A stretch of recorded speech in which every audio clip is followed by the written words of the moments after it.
네, 자, 이번 시간부터는 소득세를 들어가도록 하겠습니다. 이번 시간 첫 시간 개요에 대해서 할 거고요. 여러분 교재 312페이지부터 317페이지까지고 출제율은 한 40% 정도 이렇게 되고 있습니다. 이 중에서 가장 많이 나오는 게 소득세 과세 유형, 요게 두 문제 나오고요. 그 다음 납세 단위 과세 기간, 소득세 계산 구조, 요게 한 문제씩 이렇게 출제가 되었습니다. 자, 소득세는 출제율은 그렇게 높은 편은 아닌데 굉장히 어려워하는 단원입니다. 왜냐하면 그 종합소득에 대한 게 많이 나오기 때문에. 자, 소득세란 개인이 소득에 대하여 부과하는 세금. 물론 이 개인이 소득은 우리 근로자들은 근로소득세가 있지만 사업하시는 분들은 또 사업소득이라는 게 있고, 은행에 또 여유가 있는 사람들은 은행에서 이자를 받는 경우가 있죠. 금융소득에서 이자소득, 또 주식을 갖고 있으면 배당소득, 뭐 이런 것들이 있습니다. 그래서 이거를 전부 다 사람이, 개인이 받는 소득, 이거는 전부 다 소득세라 그럽니다. 자, 소득세의 특징은 부가가치세하고 한번 비교해서 보면 국세는 같습니다. 부가가치세도 국세였으니까. 그 다음에 직접세, 부가가치세는 근데 간접세였죠. 소비자가 최종 부담하고, 자, 납세자하고 세금을 부담하는 사람이 동일하고, 그 다음에 인세, 부가세는 물건에 대해서 세금을 부과하는데 요거는 사람에 대해서 하는 겁니다. 그 다음 누진과세, 요게 이번에 세법 개정으로 바뀌었거든요. 한 2, 3년 전에는 6단계였다가 그 다음에 7단계 갔다가 8단계. 소득이 중산층 이하는 걱정 안 해도 됩니다. 그쪽은 소득이 세금이 늘어난 게 아니고 고소득층, 뭐 1억, 5억, 10억 이렇게 된 사람들, 그쪽에 좀 세금을 더 내라 하는 차원에서 한 단계가 늘어났습니다. 그 다음에 스스로 신고 납세하는 제도입니다. 본인이 직접 신고해야 되고요. 자, 그러면 소득세는 종류가 어떻게 되느냐? 굉장히 많습니다. 크게 분류하면 종합소득, 말 그대로 여러 가지 소득을 합친 걸 말하는 겁니다. 종합소득은. 그 다음에 분류과세 이렇게 나눕니다. 분류과세의 특징은 일회성입니다. 퇴직, 여러 번 퇴직하지는 않죠. 상식적으로. 퇴직소득 한 번으로 딱 끝나는 거. 그 다음에 양도소득, 아파트를 갖고 있다가 팔고 나갈 때 또는 다른 사람에게 양도할 때 시세 차익 얻은 거 있죠? 그 양도소득. 이런 거는 반복적으로 일어나는 건 아니고, 자, 여기 종합소득 안에 들어가 있는 거는 반복적으로 일어나는 것들입니다. 이자, 은행에 돈 넣어두면 계속 해마다 나오죠. 배당도 해마다 나오죠. 매달 월급 받죠. 그 다음에 연금, 공무원연금이라든가, 그 다음 뭐 여러 가지 연금들이 있죠. 그 다음에 기타 소득, 뭐 어디 강연을 나간다든가, 뭐 로또 당첨되는 것도 여기 들어가는데 로또는 뭐 매번 되지는 않지만, 자, 그 다음 사업소득. 본인이 개인 일반 사업자예요. 그런 경우에 사업소득 이것도 신고를 해야 되는데, 자, 여기 사업소득을 뺀 나머지를 분리과세를 해놨습니다. 분리과세는 아무 때나 해주는 게 아니고 일정한 기준이 됐을 때, 그러니까 뭐 배당소득 같은 경우 연 2천만 원 이하 얼마 안 된다. 그러면 종합소득으로 넣지 않고 분리해서, 종합소득에서 분리한다는 소리입니다. 분리해서 어떻게? 그것만 별도로 납부하고, 이게 유리합니다. 분리과세에 해당이 되면 반드시 분리과세 하는 게 굉장히 유리합니다. 자, 그래서 여기서 여러분들이 주목해야 될 거는, 시험 문제 나오는 거는 종합소득과 분류과세로 나누고, 분류와 분리는 다릅니다. 분류는 종합소득하고는 별도로 한다는 소리고, 분리과세는 종합소득 안에 들어가 있는데 종합소득에서 빼서 과세를 개별적으로 한다는 뜻입니다. 그래서 얘는 종합소득 안에 있는 거고, 근데 얘는 아예 종합소득에 들어가지 않는 겁니다. 요 정도 여러분들이 알아두면 되겠습니다. 자, 그래서 요거를 제가 교재에 표로 다시 설명을 해놨습니다. 종합소득, 종합과세 있고 분류가 있고, 일단 크게 이렇게 두 개 나누는데, 요건 일회성, 퇴직소득, 그 다음에 양도소득이 있다. 요것만 알아두는 게 낫겠죠. 그러면 나머지는 전부 다 종합소득입니다. 자, 종합소득 안에서 사업소득을 빼고 나머지는 분리과세. 사업소득은 금액에 상관없이 무조건 종합소득 신고해야 됩니다. 자, 기준금액 아까 제가 이야기했죠. 요거는 이 금액 이하인 경우는 분리과세를 한다.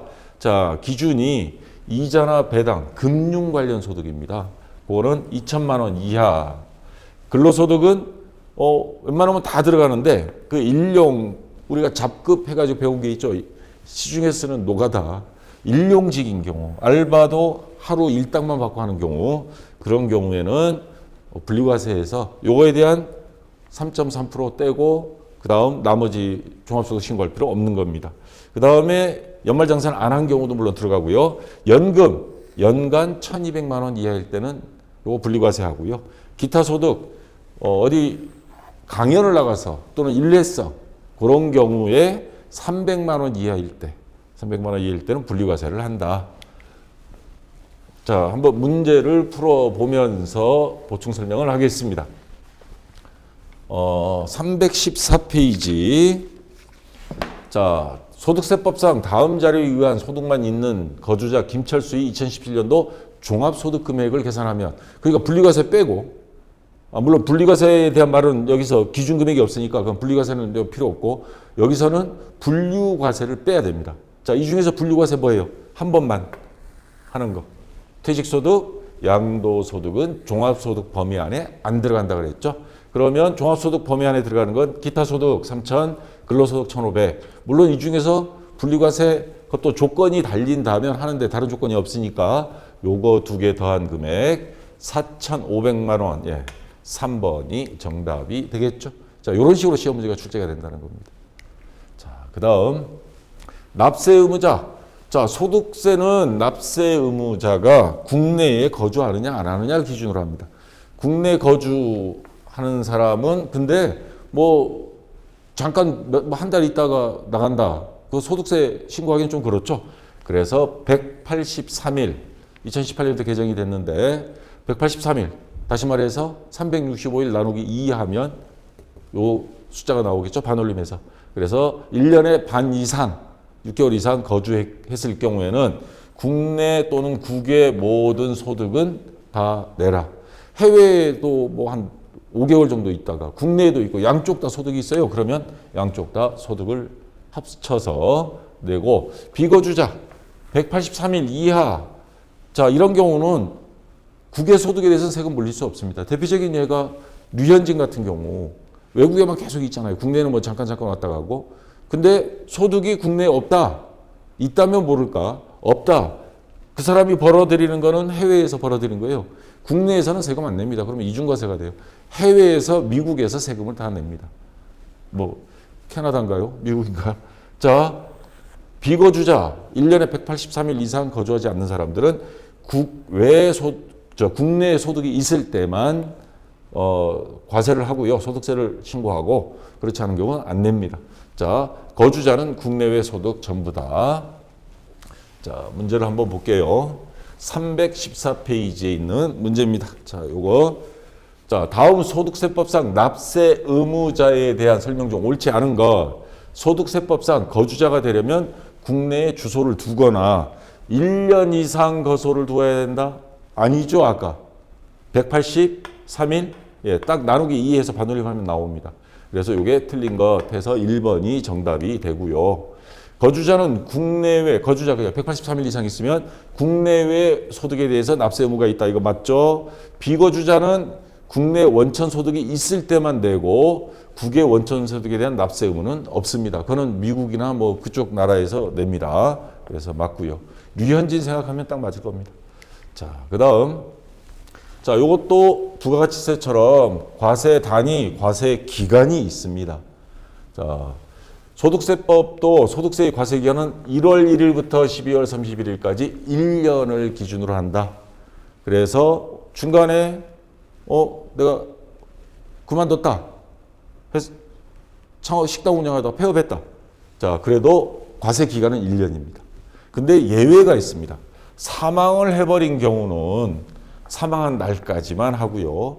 또 출국을 해버리는 경우 그때는 출국 날까지 1월 1일부터 출국 날까지 요 두 가지만 예외적으로 인정을 하고 나머지는 전부 다 1월 1일부터 12월 31일까지 뭐 폐업했다가 또 뭐 언제 10월 달에 폐업했다가 12월 초에 또 할 수도 있는 거니까 그래서 이렇게 기간은 정해놨습니다.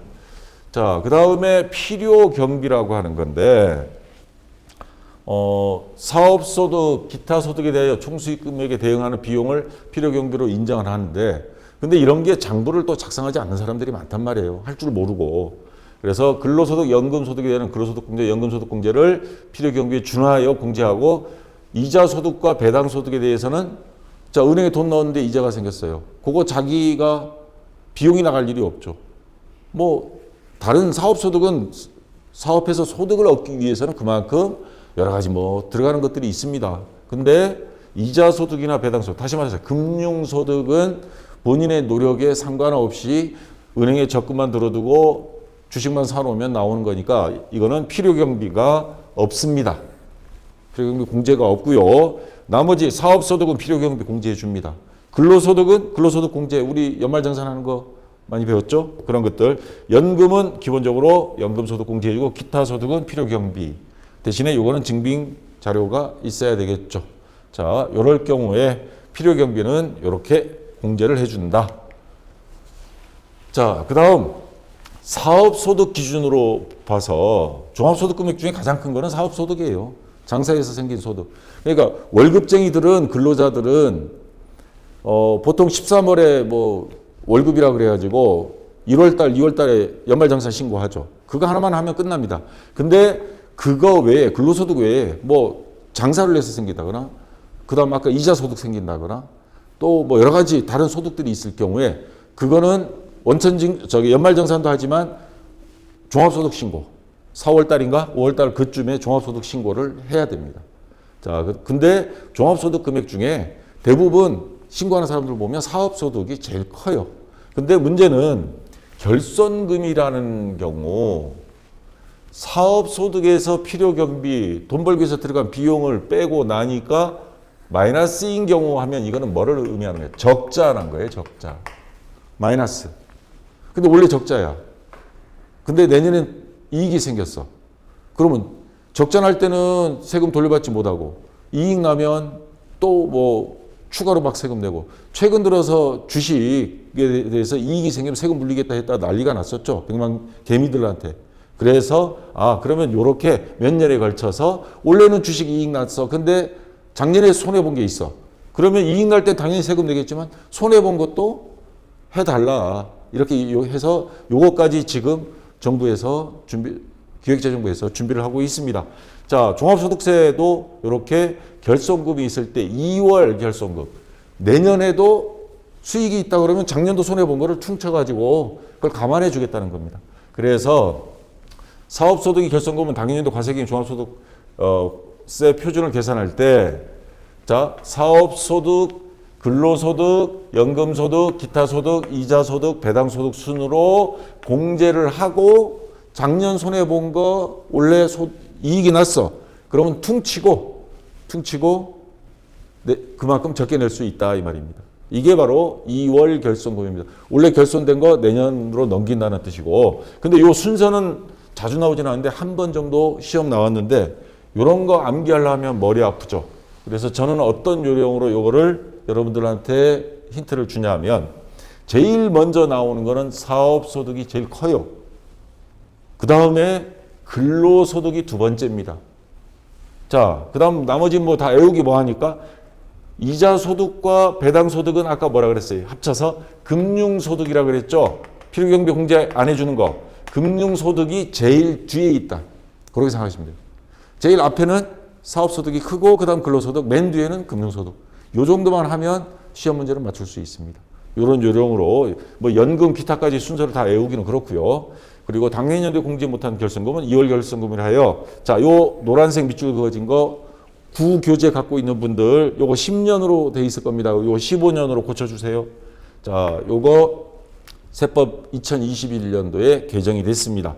자, 그래서 2021년 이후 소득에 대해서 적용이 되는 거고 그 전에 거는 10년간이고요. 자, 15년 동안 한번 왕창 그냥 코로나로 그냥 손해를 봤어요. 2년 동안. 근데 앞으로 이 적자 난 거 종합소득 신고할 때 다음 이제 내년부터 계속 이익이 생겨서 15년 동안 이거 계속 퉁쳐줄 겁니다. 그러면 소득세 낼 게 없겠죠. 종합소득세. 자, 그러나 부동산 임대소득. 이거는 부동산 가지고 이 사람들은 코로나에 큰 영향을 안 받았어요. 월세 좀 낮춰주라 그래도 잘 안 낮춰주고. 그래서 이거는 연장 안 해줬습니다. 또 적자도 잘 안 나요. 물론 공실이 생기면 적자 나겠지만 이거는 10년 그대로입니다. 10년 동안 2월 결성금으로 해서 또 요거는 부동산 임대 소득에 대해서만 다른 소득에 대해서는 2월 결성금으로 공제를 안 해줍니다. 오로지 부동산만. 그러니까 이건 정부에서 돈 있는 사람들이니까 그렇게 많이 봐주지는 않는 겁니다. 자, 그러면 종합소득 신고할 때는 교재에 이 표를 만들어 놨습니다. 이 글씨가 작아서 확대해서 보겠습니다. 종합소득 금액이 있으면 그 소득 금액에 대해서 소득 공제, 기본 공제, 뭐 본인, 배우자, 부양가족, 그 다음에 뭐 추가 공제, 이거 연말정산하는 거하고 똑같습니다. 근데 이미 연말정산에서 받고 종합소득 신고를 또 한다 그러면 이미 받은 건 이중으로 하면 그거 나중에 과태료 나옵니다. 요거 빼고 추가할 거 있으면 그것만 합니다. 자, 그 다음에 수정할 거 여기 하나 더 있습니다. 세율 아까 8단계 구간으로 나눴다 그랬죠. 그전에는 6에서 42%인데 6에서 45%까지 세율이 적용됩니다. 소득에 따라서. 자, 이거는 제가 오늘 강의 준비하면서 미처 못 봤던 거 2021년 교재에도 42% 그대로 있는 것 같아요. 요거 45%로 수정 좀 해주시고, 자, 요거 빼고 나면 기본공제, 추가공제 빼고 나면 과세 표준이 되고요. 그러면 산출세액이 나옵니다. 산출세액에서 다시 특별세액, 기장세액, 외국납부, 뭐 재해손실, 뭐 보통 뺄 거는 거의 없어요.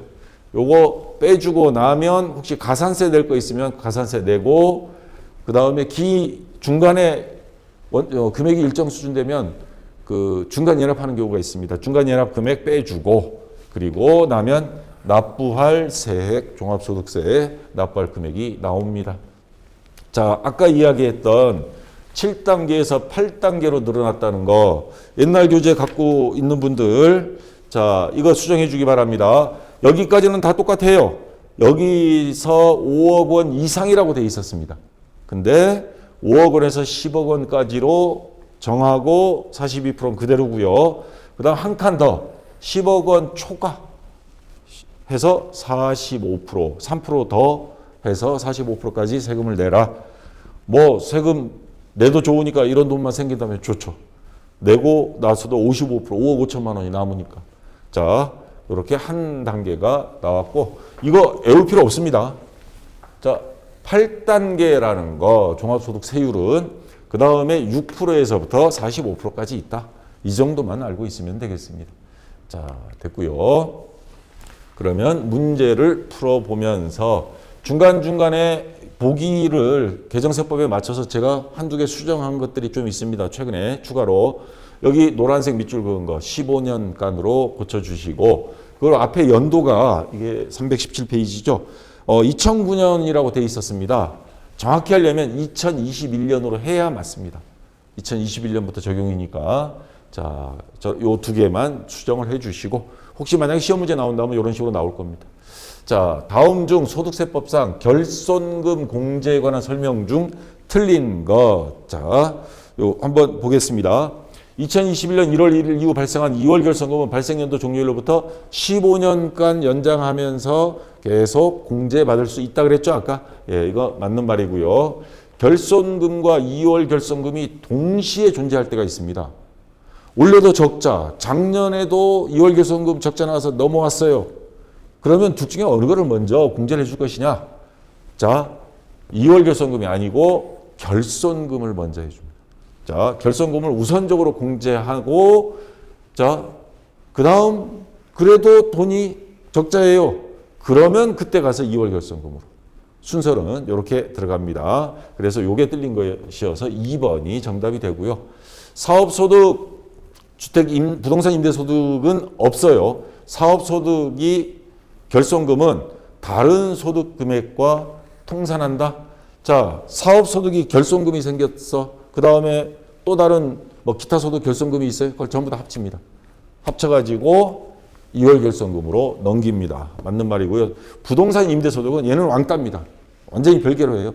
15년도 아니고 10년만 해주고 또 그 2월 결손금은 아까 뭐라 그랬어요? 부동산 소득에 대해서만 공제받는다 그랬죠. 2월 결손금도.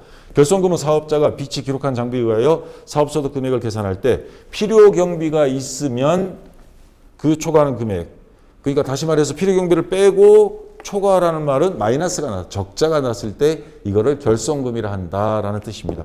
그래서 맞는 말이고요. 자, 그 다음 2번 문제.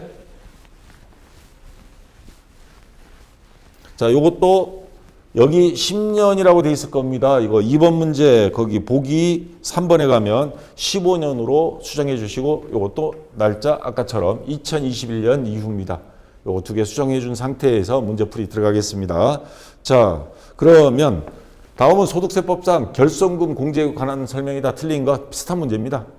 자, 사업소득, 부동산 임대업은 빼고 부동산 임대소득도 사업소득으로 들어가긴 해요. 단 그중에 임대소득은 빼고 결손금은 다른 소득금액과 통산하고 통산 후 남은 결손금은 다음 연도로 이월시킨다. 자, 아까 이야기했던 앞에 문제하고 똑같죠. 주택 임대업이 아닌 부동산 임대업에서 발생한 결손금은 다른 소득금액과 합칠 수 없다 그랬죠. 얘는 완전히 왕따라 그랬죠. 다음 연도로 이월시키고 그리고 다음 연도에 뭐예요? 부동산 임대 소득에 대해서만 2월 결손금으로 공제가 가능하다 그랬죠. 얘는 부동산 임대 소득끼리만 놀아야 됩니다. 자, 그다음 2021년 1월 1일 이후 발생한 2월 결손 발생해도 종료일부터 15년 내에 종료하는 과세기한 소득금액 계산 시 먼저 발생한 것부터 순차적으로 15년간 결손금 공제 받을 수 있다. 맞고요. 사업소득이 결손금 공제 순서에는 특별한 제한이 없다? 아니 있죠. 아까 뭐라 그랬어요? 다 외우지는 못해도 사업소득을 먼저 두 번째로 큰 게 근로소득이라 그랬죠. 그 다음 중간에 건너뛰고 맨 마지막에 금융소득, 이자 배당 요 순으로 해야 됩니다. 결손금 공제 순서는 특별한 제한이 없다. 그러면 얘는 틀린 거죠. 그래서 4번이 정답이 되겠습니다. 자, 그 다음 자, 이론시험 342페이지. 자, 오늘 이번 시간에 이론 설명은 여기까지로 끝이에요. 자, 끝이고 뒤에 종합문제 중에 342죠. 종합문제가 많아서 오늘 배운 거 미리 갖다가 풀겠습니다. 왜냐하면 나중에 한꺼번에 이거 다 하려면 문제가 너무 많아서 한 시간에 다 못하니까 28문제가 돼버리니까 자, 342페이지 1번 문제 먼저 하겠습니다. 다음 중 소득세법에 대한 설명 중 올바른 것. 거주자의 종합소득에 대한 소득세는 해당 연도의 종합소득 과세 표준에 6에서 35%의 세율을 적용하여 계산한 금액을 그 세액으로 한다. 아, 이거 아주 옛날 문제라서 그런데 요것도 수정해야 되겠네요. 이게 아까 최대 몇? 45%죠. 자, 지금 올바른 거 찾으라 그랬으니까 요건 지금 틀린 걸로 가야 될 것 같네요. 수정하지 마세요. 왜냐하면 답이 두 개가 나와버리니까. 4번 먼저 할게요. 그러면 사업소득이 있는 자가 11월 30일에 폐업을 하여 그 이후 다른 소득이 없는 경우에도 소득세의 과세기간은 1월 1일부터 12월 31일까지로 한다.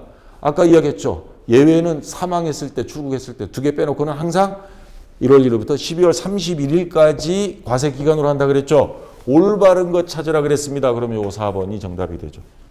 자, 그러면 나머지는 다 틀렸다는 소리예요. 그러면 얘 이거 수정하면 맞는 게 돼버리니까 이중 정답이 되니까 이대로 두고 얘는 틀렸습니다. 6에서 45% 틀렸고요. 기타 소득금액 연간 합계액이 400만 원 이하인 경우에는 종합과세와 분리과세를 선택할 수 있다. 기타 소득의 대표적인 게 어디 강연 나간다든가 일회성으로 이렇게 받은 겁니다. 자, 기타 소득은요, 300만 원 이하일 때, 300만 원 이하일 때는 분리과세가 가능합니다. 자, 근데 얼마? 400만 원? 얘가 틀린 거예요. 자, 근데 이런 문제는 이걸 어떻게 다 외워, 이거. 좀 치사한 문제인데, 사실 이런 문제가 많이 나오지는 않았어요. 어쩌다 한 번 나오는데, 자, 요럴 때는 요런 거에서 확실한 거에서 찾아서 여러분들이 정답 처리를 해야 됩니다. 자, 요게 그래 잘못돼서 틀린 거고요. 300만 원 이하고 소득세법은 종합과세제도이므로 퇴직소득과 양도소득을 제외한 거주자의 그 밖의 모든 소득을 합산하여 과세한다. 요거는 분류과세니까 맞긴 해요. 그럼 이거 맞는 거 아닌가? 근데 그 밖의 모든 소득을 합산한다 그랬는데 분리과세가 있습니다. 종합소득 안에. 다시 말해서 일용 근로소득 요런 것들. 이자 배당 소득은 2천만 원 이하. 연금소득은 1,200만 원 이하일 때는 분리과세가 가능하거든요. 모든 소득을 반드시 더해야 되는 건 아닙니다. 그래서 3번은 틀린 겁니다. 여기까지는 맞는데 요 뒤에 모든이란 말이 들어가 버리니까 요거는 틀린 게 됩니다. 그래서 4번이 정답이 되고요. 자, 그 다음 건너뛰어서 3번 문제입니다. 다음 중 소득세법상 각종의 소득금액을 계산한 경우에 필요경비로 인정받을 수 있는 경우, 필요경비 인정받을 수 있는 것, 사업소득, 기타소득, 요게 들어가죠. 자, 이자소득금액을 계산한 경우에 발생한 이자는 안 된다 그랬죠? 이자소득과 배당소득은 이거는 안 된다 그랬죠. 인정받을 수 있는 거라 그랬으니까. 연금소득금액을 계산한 경우에 발생한 은행에 지급한 수수료. 근데 연금은 연금 소득공제에서 기본적으로 해주는 거지 필요경비 인정해 주는 건 아닙니다. 그래서 이거 안 되고요. 근로소득금액을 계산한 경우에 발생한 업무상, 이거 출장 비용이 근로소득공제 항목 아닙니다. 이건 회사의 비용이지. 본인 월급에서 쓴 게 아니잖아요. 그 다음에 사업소득금액을 계산한 경우에 발생한 사업자 본인의 건강보험료, 이거는 경비에 들어갑니다. 왜냐? 사업자 본인이라 그랬죠. 개인사업자는 회사의 비용이 자기의 비용입니다. 왜냐? 이익은 전부 다 자기의 이익이기 때문에. 근로자라면 아니에요. 근로자라면 아닌데 이거는 사업자이기 때문에 사업자의 건강보험료는 사업자의 경비라고 봐야 됩니다. 그래서 요거는 해당이 됩니다. 그래서 4번이 정답이 되고요. 자, 그 다음 건너뛰어서 5번 문제입니다. 다음 중 소득세법에 대한 설명으로 옳지 않은 것, 342페이지죠. 소득세는 6가지 종합소득과 퇴직소득 및 양도소득을 과세 대상으로 하는 조세이다. 자, 여기 밑에. 자, 6가지에 대해서 과세 대상이 되는 거죠. 모든 금액 뭐 이런 건 아니고 과세 대상은 6가지 맞습니다. 자, 그 다음 6가지 종합소득 원칙적으로 종합과세되고 일부는 분리과세되는 경우도 있다. 이렇게 이게 정확히 맞는 거죠.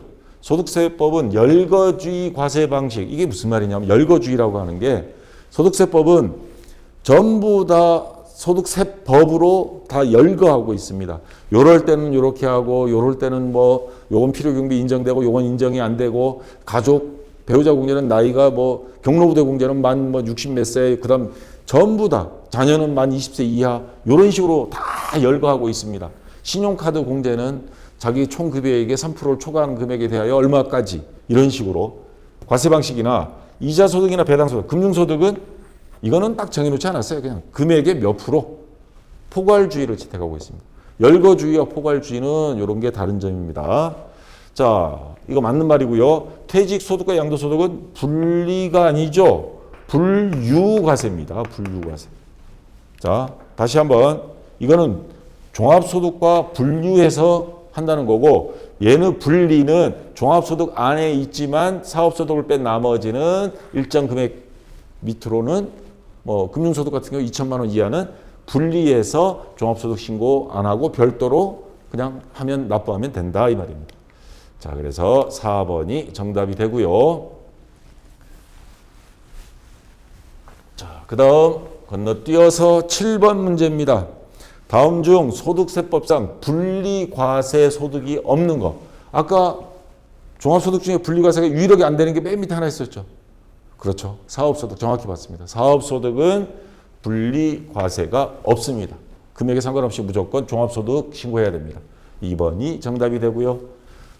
자, 그 다음 훌쩍 건너뛰어서 자 10번 문제. 사업소득이 결손금 공제 순서, 2월 결손금 이렇게 결손대 공제하는 순서. 제가 아까 그랬죠. 제일 큰 거 사업소득에 대해서 하는 겁니다. 그러니까 사업소득이 제일 앞에 있고 그 다음 두 번째가 근로소득이 있다 그랬고 제일 뒤에 금융소득. 요 정도만 암기하라 그랬죠. 자, 봅시다. 사업소득은 아무 데도 없어요. 그 다음 두 번째 랭킹 넘버 2 근로소득 여기 있습니다. 그 다음에 이자 배당 금융소득이 제일 뒤에 있어요. 근데 여기 근로소득이 여기 와 있고 여기 있고 그 다음에 기타 소득이 앞에 가버렸습니다. 그래서 자 2번이 정답이 됩니다. 이것도 한 번 나왔어요. 한 번. 자, 만약에 혹시 또 나올지 모르니까 요 정도 금융소득 제일 뒤에 맨 앞에는 사업소득, 두 번째가 근로소득 요 정도만 알고 있으면 되겠습니다. 자, 그 다음 344페이지 11번 문제. 소득세법상 기타소득 일회성 소득입니다. 일회성. 종합소득과세표준 계산 항상 합산하지 아니하는 것. 이 말은 뭐예요? 분리과세. 근데 무조건 분리과세입니다. 저기 아까 금융소득, 은행에서 뭐 배당소득 이런 것들이 2천만 원 이하예요. 그러면 이거는 분리과세 해도 되는데 아니 나는 귀찮아. 종합소득 할 때 한꺼번에 할래. 세금 더 내도 상관없어.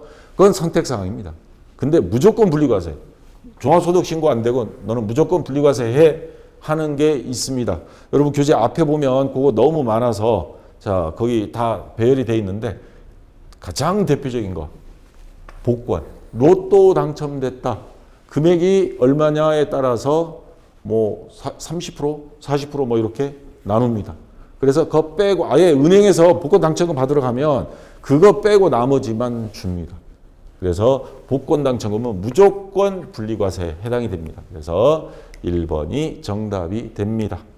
아니 세금 30, 40% 떼도 로또만 되면 얼마나 좋아요.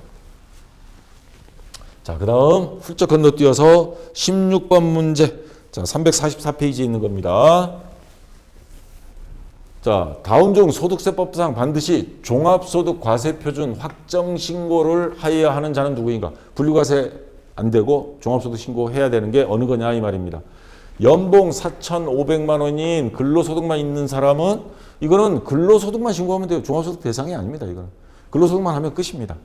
자, 아니고요. 고용관계 없이 기업체에서 일시적으로 강연을 하고 일시적, 일회성 이거 기타 소득이에요. 기타 소득인데 강연으로 받은 1,600만 원만 있다. 근데 기타 소득은 300만 원 이하일 때는 분리과세입니다. 근데 300만 원 이상이에요. 이 사람은 무조건 종합소득 신고해야 됩니다. 저도 외부 강연을 많이 나가봤는데 요 금액 이상 받아본 적은 없습니다. 그러니까 종합소득 신고 반드시 분리과세도 안 되고 종합소득 신고해야 되는 경우는 2번이 정답이 되고요. 국내 금융기관 정기예금이자에서 받은 이자소득, 금융소득이죠. 1,800만 원, 2천만 원 이하. 예. 배당소득, 이자소득은 분리과세 가능합니다. 총수익 금액 7천만 원인 보험 모집인. 요게 한동안 말이 많았습니다. 보험 설계사. 이 사람들은 근로자로 봐야 되느냐, 사업자로 봐야 되느냐 한데 어중간하게 만들어놨습니다. 일정 금액까지는 근로소득자로 보고 일정 이상 되면 그건 사업소득으로 보자 해서 그 일정 금액이 얼마냐면 여기 안 나왔나요? 7천만 원 보험 모집인 요거 금액이 8천만 원인가? 아마 그렇게 될 겁니다. 그래서 요 7천만 원은 안 들어갑니다. 근로소득으로 신고하면 될 겁니다. 여기 어디인데? 아, 여기 있구나. 예. 보험 모집이 7,500만 원이네. 7,500만 원 밑으로는 뭐요? 회사에서 연말정산으로 일괄 신고하도록 해줬습니다. 이거 보험 설계사들이 한번 집단으로 시위를 한번 했거든요. 그래서 7,500만 원 이하일 때는 연말정산, 7,500만 원 넘으면은 종합소득 신고를 해야 됩니다. 사업소득으로 봐서 자, 근데 요 시험 문제 요런 거는 한 번밖에 안 나왔습니다. 요것도. 자, 근데 참 요거 나오면 골치 아픈데 어쨌거나 애매할 때는 가장 확실한 거 요런 거에서 정답을 찾아야 됩니다. 자, 1,600만 원, 300만 원 이상이면 무조건 일회성도 이건 너무 크잖아요. 강연료치곤 이런 경우는 종합소득 과세 대상이 된다. 요 정도만 여러분들 머릿속에 놔두면 되겠습니다. 자, 그 다음 훌쩍 건너뛰어서 또 28번 문제. 374페이지, 347페이지. 자, 다음이 거주자 중 종합소득세 확정 신고를 하지 않아도 되는 거주자는 누구인가? 복권에 당첨되어 세금을 공제하고 10억 원을 수령한 이재민 씨. 아이고, 이재민 씨가 어려운 사람인데 복권 다행히 됐어요. 요거 뭐예요? 무조건 분리과세라 그랬죠. 이 사람은 뭐예요? 확정 신고 안 해도 됩니다. 그래서 1번이 바로 정답이 나타났고요. 과세 기간 중 다니던 회사를 퇴사하고 음식점을 개업하여 소득이 발생한 오유미 씨. 자, 과세 기간 중이라 그랬으니까 이 사람은 근로소득과 플러스 음식점 개업해서 소득이 생겼어요. 사업소득 두 가지가 동시에 생겼습니다. 그러면 종합소득 신고 반드시 해야죠. 소유 중에 상가에서 임대소득은 무조건 사업소득. 그래서 이것도 자, 종합소득 신고해야 되고요.